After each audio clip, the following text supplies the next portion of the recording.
Anyway, this first poem is about a place I used to live in called Sutton Coldfield, which is it's quite a nice place, but you wouldn't go there for spiritual enlightenment. And it's a bit of a sort of the occasional bit of sunshine, maybe, a bit of a lick of paint.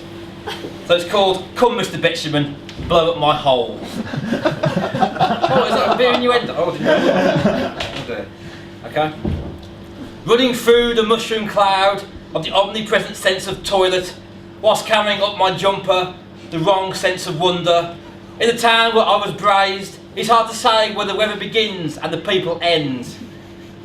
Nor, in this snip of bedraggled rose, where I am shipwrecked on disappointing life, and the hope is too loud to really be true, this sour prairie botched by planning blots, and none with aborted intention, a homeless home full of muddle-headed dreamers and aunties who just want to kick. It's easy to say who is Bloom and what is Prick. I should say actually that I left out the explanation of that because the symbol of Sutton Coldfield is the rose. That would have made more sense if I'd have said that before that. So, the Tudor rose, or something.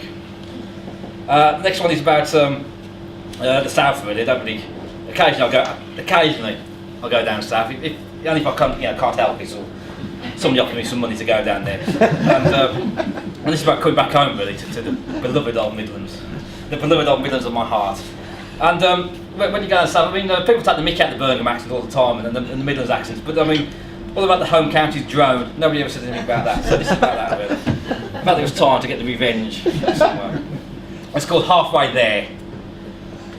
I'm reading the twitching of the other cute left luggage in the carriage to stop them reading me, as we politely frolic through the unsane miles in a staggering cattle truck, bundled together with creakings and wheezes. As the frail, Bambi-bright sun, bland like the fork-tongued drone the natives squawk with to pardon oneself, squeaks over the uncreased home county landscape, ripped at the horizon hinges by dippy rivers, frittering through hillocks of flattened soft furnishings, scratching populous rashes of bloodless perennials, spreading from the corridors of gentle transients to the grubby precincts of paradises shaded neo-satanic by boastful fury. The graceful silence entombing the void of my fellow passengers gets occasionally chiselled by the seething sentimentality of my clanking heart thumping for home.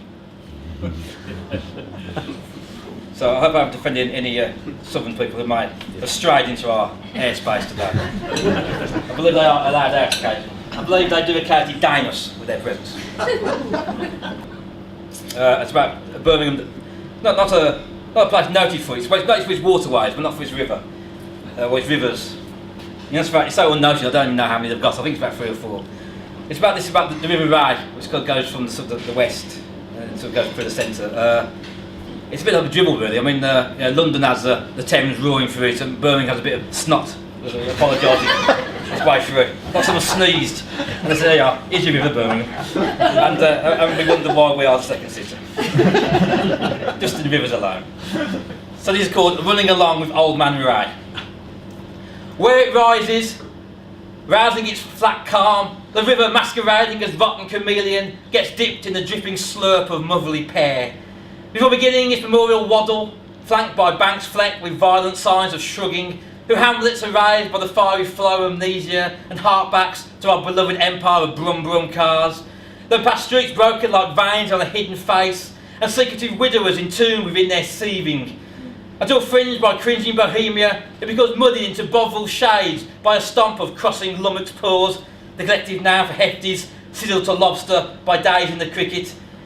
It becomes hushed bare bundles with a shameful reminder into the swaddling straitjacket of the concrete overcoat, wherein, secreted in frustration beneath the fusing bloods and fatal blows, its unobtrusive tinkle becomes the only living light, scuttling through like contemplation, the ratted veins of the bricked-up underbelly of seething blight, collected in Birmingham's fractured metal-plated skull. Before, like a gibbering wreck, it unspooled upon the razor teeth in the bloodied mouth of town to be spat out, carrying the braised accent of its journey into the tame, half insane. And one of the places it sort of waddles through is a place called Cannon Park, which was like much of the greenery in Birmingham. It's got a lot of parks, Birmingham. It's actually quite a green place. People sort of concentrate on the sort of the black, the sort of image of it being an industrial heartland, which of course it is. But there's a lot of parks, a lot of sort of philanthropists, Victorian philanthropists, Because I wasn't around then, because I couldn't pronounce it. A very kind lady. A bit like a pools winner today. Gave a lot of her land up for the people of Birmingham, which you wouldn't get these days, obviously. It's called To Louisa of Ireland. Blessed to be born as one of your zillion grot-faced nippers, splattered in ashes of the coal, who have grazed in an obscure corner of your municipal republic of green sprawling dreams. I thank thee for giving us voluminous blooms flourishing, leaving us the lungs in which to breathe in pure, for planting us a tight spot in a land of dense industrial mass, to grow the blessed out lyricism of 2 centuries of space.